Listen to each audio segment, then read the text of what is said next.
बाल्यावस्था एवं उसका विकास विषय में आज हम यूनिट 3 में यानी socialisation of childhood and adolescence in different culture यानी विभिन्न संस्कृतियों में बाल्यावस्था एवं किशोरावस्था का सामाजिकरण जानेंगे। यानी तरह तरह की जो विभिन्न अवस्थाएं हैं बच्चे की, किशोर की, उनका जो सामाजिकरण है वो किस तरीके से होता है, तो उन सब के बारे में जानेंगे। तो उससे पहले हम संस्कृति के बारे में जान लें और संस्कृति के बाद फिर सामाजिकरण के बारे में जान लें। उसके बाद सीधा हम बाल्यावस्था और किशोरावस्था की अवस्थाओं के बारे में जानेंगे। तो सबसे पहला है संस्कृति। संस्कृति क्या है? यानी संस्कृति शब्द क्या है? संस्कार से निकला है। एक सुसंस्कृत व्यक्ति वह है जो अपने समाज के अनेक संस्कारों को मानता या करता है। और सही रूप से हम कहें तो यह मानव निर्मित व्यवस्था है जिसमें सामाजिक रीति रिवाज, रहन सहन, व्यवहार, आचार विचार, वेशभूषा, धर्म, कला, विज्ञान, यंत्र, राजनीतिक तथा अन्य सभी वस्तुएं सम्मिलित हैं जिनसे मनुष्य अपनी आवश्यकताओं की पूर्ति करता है। और यदि संक्षेप में हम कहें तो समाज में रहने के संपूर्ण ढंग को ही संस्कृति कहा जाता है। संस्कृति किसे कहा जाता है? समाज में रहने के संपूर्ण ढंग को संस्कृति कहा जाता है। इसकी एक परिभाषा जान लें। मैकाइवर और पेज के अनुसार संस्कृति हमारे रहने तथा सोचने के ढंग,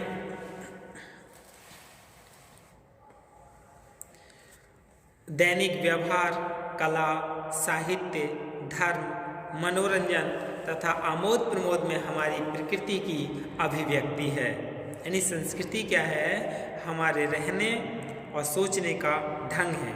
और उन जो दैनिक व्यवहार हैं जिसमें सारी चीज़ें जैसे कला, साहित्य, धर्म, मनोरंजन और ये सब क्या हमारी प्रकृति की अभिव्यक्ति है। तो संस्कृति की हम प्रकृति जान लें। संस्कृति की प्रकृति क्या है? संस्कृति सीखे हुए गुण हैं। सीखे हुए गुण हैं यानी संस्कृति जन्मजात नहीं है। सामाजिकरण के द्वारा सीखे हुए गुण, आदतें, विचार, ये सभी संस्कृति क्या है कहलाती हैं। मनुष्य में प्रतीकात्मक संचार की योग्यता होने के कारण वह संस्कृति व्यवहार को ग्रहण कर लेता है और उसी के अनुरूप जीवन व्यतीत करता रहता है। यानी संस्कृति क्या है? सीखे हुए गुण हैं। और संस्कृति संचारशील है, यानी कल्चर इज कम्युनिकेटिव। इस प्रकार संस्कृति का एक पीढ़ी से दूसरी पीढ़ी को संचार होता है।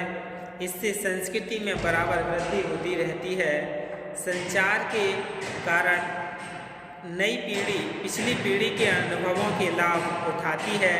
इस प्रकार संस्कृति अर्धस्थायी हो जाती है और किसी व्यक्ति या समूह के रहने से उस पर कोई विशेष प्रभाव नहीं पड़ता है।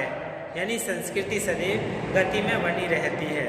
इसके बाद है संस्कृति वैयक्तिक नहीं बल्कि सामाजिक है। Not individual but social. संस्कृति के संवर्धन और संचार में हर एक व्यक्ति कुछ ना कुछ भाग लेता है, लेकिन संस्कृति वैयक्तिक न होकर कैसी होती है? सामाजिक होती है। उसमें समूह के सदस्यों की सामान्य अपेक्षाएं शामिल होती हैं। समूह से बाहर रहकर व्यक्ति संस्कृति की सृष्टि नहीं कर सकता। इस प्रकार हम कह सकते हैं कि संस्कृति व्यक्ति एवं वह समाज दोनों का संयुक्त रूप है। फिर संस्कृति आदर्शात्मक है। Culture is idealistic. संस्कृति में व्यवहार के भी आदर्श प्रतिमान या आदर्श नियम सम्मिलित होते हैं जिनके अनुसार समाज के सदस्य आचरण करने की चेष्टा करते हैं। इन आदर्शों, नियमों तथा प्रतिमानों को समाज स्वीकार करता है तथा इन्हीं के अनुरूप संस्कृति को सहेजने एवं संवारने का प्रयास करता है। संस्कृति आवश्यकताओं की पूर्ति करती है। Culture fulfil needs. संस्कृति मनुष्य की उन नैतिक तथा सामाजिक आवश्यकताओं को पूरा करती है जो स्वयं साध्य है। संस्कृति में सामूहिक आदतें सम्मिलित हैं। आदतें उन्हीं कामों की पड़ती है जिनसे कुछ न कुछ आवश्यकताएं पूरी होती हैं। इन आवश्यकताओं को पूरा किए बिना संस्कृति का जीवन रहना असंभव है। संस्कृति का जो अंश सामाजिक संतोष में सहायक नहीं होता है वह गायब हो जाता है। यानी संस्कृति में समायोजन की योग्यता होती है और संस्कृति का एकीकृत स्वरूप होता है।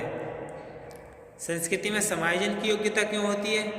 क्योंकि पर्यावरण के अनुसार संस्कृति क्या है, बराबर बदलती रहती है और इस परिवर्तन से बाहरी शक्तियों से उसका समायोजन होता रहता है। लेकिन विकसित होने पर प्राकृतिक पर्यावरण का प्रभाव घटता जाता है। इसके अलावा संस्कृति के विभिन्न अंगों का भी विकास होता है। उनमें आंतरिक समायोजन की जरूरत पड़ती है। संस्कृति में निहित समायोजन क्षमता ही व्यक्ति को एक सुखी जीवन व्यतीत करने के योग्य बनाती है। और संस्कृति का एकीकृत स्वरूप यानी संस्कृति में एक क्रम और एक संगठन होता है। उसके भिन्न भिन्न भाग आपस में एकीकृत रहते हैं और जो नया तत्व आता है वह भी उनमें मिल जाता है। जिन संस्कृतियों पर बाहरी प्रभाव अधिक पड़ता है वे अधिक विजातीय होती हैं, परंतु सभी संस्कृतियों में कुछ न कुछ एकीकरण की प्रवृत्ति अवश्य दिखाई पड़ती है। संस्कृति का यही एकीकृत स्वरूप किसी भी राष्ट्र की गरिमा का द्योतक माना जाता है, जिसके प्रति राष्ट्र का प्रत्येक नागरिक संवेदनशील बना रहता है। अब हम संस्कृति की विशेषताओं के बारे में जान लें, यानी संस्कृति की क्या विशेषताएं हैं। कैरेक्टरिस्टिक्स ऑफ कल्चरल, यानी संस्कृति क्या है, अर्जित गुण है। इससे पहले भी हमने जाना था संस्कृति क्या है, सीखे हुए गुण हैं। यानी कल्चर इज एक्वायर्ड ट्रेट्स, संस्कृति जन्मजात नहीं होती है बल्कि क्या है, सीखी या अर्जित की जाती है। और दूसरा है संस्कृति चयनित है, यानी कल्चर इज सेलेक्टिव, संस्कृति कैसी होती है, चयनशील होती है। मनुष्य द्वारा सीखे कुछ गुण वैयक्तिक होते हैं व कुछ सामूहिक होते हैं। सभी वैयक्तिक या सामूहिक अनुभव संस्कृति का निर्माण नहीं करते। इनमें से कुछ व्यवहारों को प्रतिमान माना जाता है जो अधिकांश सामूहिक होते हैं।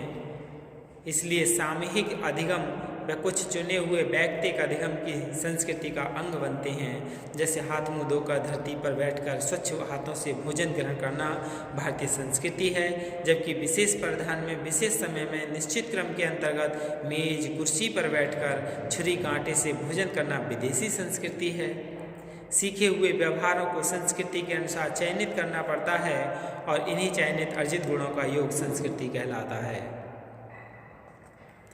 और संस्कृति क्या हस्तांतरणीय है, यानी कल्चर इज ट्रांसफरेबल। संस्कृति सामाजिक धरोहर है, यह एक पीढ़ी से दूसरी पीढ़ी को हस्तांतरित होती है। मनुष्य के लिए भाषा व प्रतीक अपने भावों व इच्छाओं को व्यक्त करने के लिए जरूरी है। इन्हीं माध्यमों से वह अपनी संस्कृति एक पीढ़ी से दूसरी पीढ़ी को हस्तांतरित करता है, जिससे संस्कृति का संचरण यानी ट्रांसफरेबल संभव होता है। फिर है संस्कृति परिवर्तनशील है, यानी कल्चर इज चेंजेबल। ये संस्कृति के शास्त्रीय रूप में इसे अपरिवर्तनशील माना गया है, लेकिन यह जड़ नहीं है। इसलिए पूर्णतः अपरिवर्तनशील तो यह हो ही नहीं सकती, फिर भी भौतिक संस्कृति में तो परिवर्तनशील है ही। जब संस्कृति एक पीढ़ी से दूसरी पीढ़ी को हस्तांतरित होती है तो वह संवर्धित भी होती है। यह संवर्धन उसमें परिवर्तन लाता है, अतः परिवर्तनशीलता संस्कृति की चेतना में अंतर्निहित है। वैज्ञानिक आविष्कार भौतिक संस्कृति में परिवर्तन लाते हैं, जो समयांतराल में विचारों व मूल्यों में भी परिवर्तन लाते हैं, जिससे अभौतिक या भौतिक संस्कृति भी परिवर्तित होने लगती है।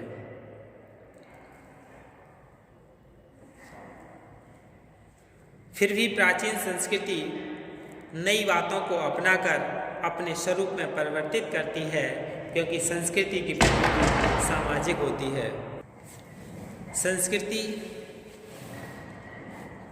संचय है।